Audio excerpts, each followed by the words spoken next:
Press conference में राहुल गांधी माफी मांग सकते हैं कि हां, जाति पर, आरक्षण पर हमने यू टर्न लिया है, पहले हमारी गलती थी। तो ये तो आप भी मानेंगे कि पॉलिटिक्स राहुल की, कांग्रेस की बदली है? आलोक जी, माफी तो कभी नहीं मांगी उन्होंने, नहीं मांगी है। प्रेस कॉन्फ्रेंस में राजनीतिक दल अपनी सोच में माफी मांगी है आलोक जी, फैक्ट है। नहीं, उन्होंने कहा कि माफ कर दीजिए हमें। अरे यही कहा था कि हमारी गलती है, हमने पहले ये नॉलेज में नहीं है, हमको पहले ये कोटा जो है, कोटा पिछड़ों के लिए महिला आरक्षण बिल में मांगना चाहिए था, ये उन्होंने कहा। मानक जी देखिए, आप शब्दों का चयन बड़े गंभीरता से करते हैं हमेशा।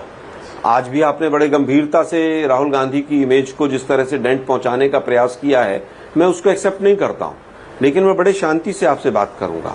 मैं केवल ये कहना चाहूंगा कि उन्होंने माफी नहीं मांगी, उन्होंने कहा ठीक है, हमारे जो लाइन ऑफ एक्शन था उसमें हम बदलाव कर रहे हैं।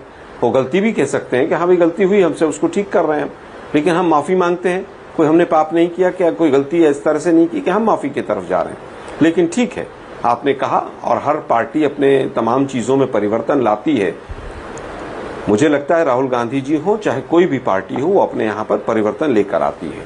लेकिन दुर्भाग्य है देश का, जो स्मृति ईरानी जी का अहंकार जनता ने तोड़ा, उसके बाद उनको समझ आई कि नहीं, राहुल गांधी जी जो हैं उनका व्यक्तित्व, उनकी कार्यशैली जो है ठीक है। मोदी जी का जिस दिन अहंकार टूट जाएगा उस दिन मोदी जी को भी समझ आ जाएगी।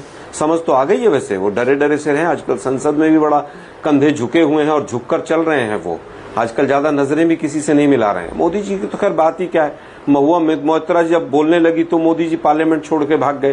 तो मुझे लगता है कि आज जो हालात हैं देश के अंदर, उन हालात को अगर देखें तो आज मोदी जी की सरकार, मोदी जी के नाम का गुब्बारा वो फूट चुका है। जो मीडिया के साथियों ने बहुत भारी फुला रखा था, मीडिया के साथी सुबह से शाम तक विश्व गुरु बनाते थे कि वो पापा ने वॉर रुकवा दी और पता नहीं क्या क्या चलाते रहते थे। तो मुझे लगता है कि आज जो पहले भी एजेंडा चलता था उसमें भी मीडिया सहयोग करता था। राहुल गांधी जी सीरियस पॉलिटिशियन नहीं है, आपने कहा, अभी आपने किस आधार पर कहा मुझे नहीं पता। अरे मैंने कहा उनकी छवि बनाई थी, पहले उनकी छवि थी। मैंने ये कहा कि लेकिन भारत जोड़ो यात्रा के बाद से लोग उनको गंभीरता से लेने लगे हैं, उनके विरोधी भी लेने लगे हैं। मैं फिर कह मानक जी मैं फिर कहूंगा, हिंदुस्तान के मीडिया का छवि बनाने में और उनकी छवि बिगाड़ने में बहुत बड़ा रोल रहा है, और क्यों रहा है वो पूरा देश जानता है। तमाम पत्रकारों ने क्या किया है वो भी पूरा देश जानता है। मोदी जी ने कहा कि आलू डालिए और सोना निकलेगा, स्टेटमेंट मोदी की थी, लेकिन वो स्टेटमेंट राहुल गांधी की चलाकर पूरे हिंदुस्तान के मीडिया ने चलाई हो, और किसी मीडिया के एंकर ने नहीं रोका जब बीजेपी के प्रवक्ता झूठ और प्रोपेगेंडा चलाते थे टीवी पर खड़े होकर। तमाम चैनल्स पर मैंने देखा, किसी एंकर ने नहीं रोका।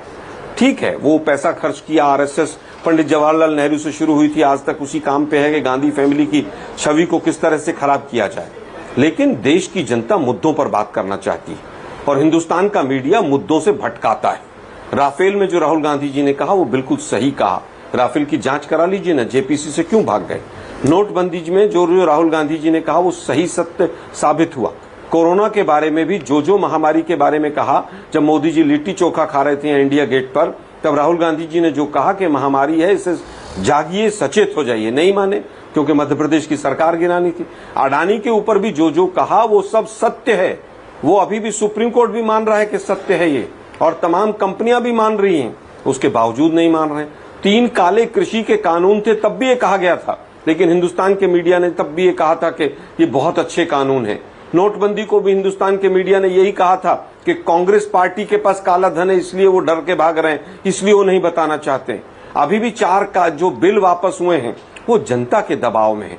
जनता ने इनको आईना दिखाया है, और जनता इनको आगे भी आईना दिखाएगी। आज मोदी जी के पास अगर इलेक्शन कमीशन ना हो, मीडिया ना हो, पैसा ना हो, CBI, income tax, IB raw ना हो, तो मैं समझता हूं आलोक जी देखिए, उनके पास आज की डिबेट का, आलोक जी रुकिए ना, आज की डिबेट का मुद्दा ही मैंने राहुल गांधी रखा है, और आप 4-5 मिनट बोले, उसमें से 30 सेकंड राहुल गांधी पर बोले और 4.5 मिनट आप मोदी पर बोले। अरे राहुल पर मान लीजिए राहुल गांधी की छवि बदली है, मान लीजिए राहुल गांधी ने भारत जोड़ो यात्रा करके इतनी मेहनत की, आपको तो फुल टॉस दी है मैंने, आप ये मानने को ही तैयार नहीं है कि राहुल गांधी बदले हैं, उनकी छवि बदली है, उनकी राजनीति बदली है। मानक जी आज भी, मानक जी मुझे दुख हुआ आपका पूरा प्रोमो देखकर ना, उसमें अभी भी आप ये दिखाना चाह रहे हैं कि बहुत खराब थी और अब बदल रही है। ऐसा मत कीजिए। पहले भी वो सीरियस थे, आज भी सीरियस है, मैं ये कह रहा हूं। और मैं बता रहा हूं कि मीडिया का और झूठ की मशीनरी, झूठ के प्रोपेगेंडा का कितना बड़ा रोल रहा है। मैंने राहुल गांधी पे ही पूरा बोला है, उनका पूरा मैंने बताया कि कौन कौन सी चीजें उन्होंने कब कब बोली हैं और क्या क्या उन्होंने कहा है। मैं फुल टॉस को और उसकी बात नहीं कर रहा हूं, मैं केवल ये कह रहा हूं कि हिंदुस्तान के मीडिया ने एक लीडर के पीछे उसकी छवि खराब करने के लिए पूरी ताकत लगाई मोदी जी के इशारे पर।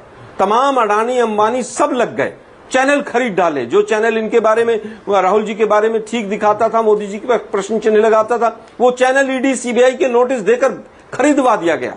तो मैं ये कहना चाहता हूं सीधा सीधा कि राहुल गांधी जी पहले भी सीरियस थे, आज भी सीरियस हैं, और अब देश उनको पूरी तरह से आगे प्रधानमंत्री के रूप में भी लीडर ऑफ अपोजिशन बनने के बाद देखने लगा। ठीक है, ये अच्छा, सच्चाई है। ओके, एक सवाल और। तो अच्छा ठीक है, ओके, एक सवाल और। ये भारत जोड़ो यात्रा 3 आ रही है क्या? हालांकि भारत डोजो लिखा है राहुल गांधी ने, फिर भी हो सकता है पार्टी में शायद इसकी चर्चा हो।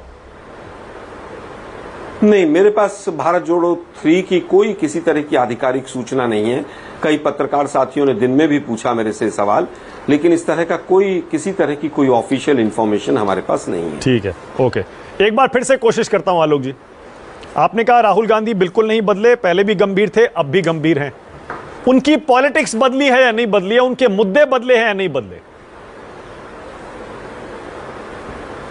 देखिए, मुद्दे समय के अनुसार बदलते हैं। आज से 10 साल पहले जो मुद्दा था वो आज कैसे हो सकता?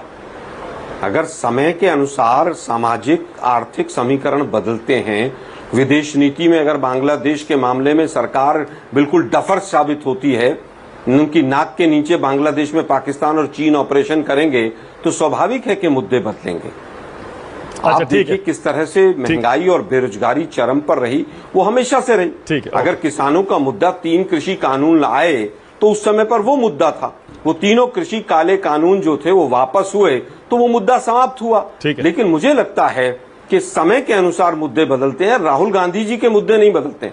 मुद्दे तो बीजेपी सरकार देती ही है, जिस तरह से फेल एक सरकार चल रही है। ठीक है, ओके, ऑलराइट, के शर्मा, ओके, समझ गया है।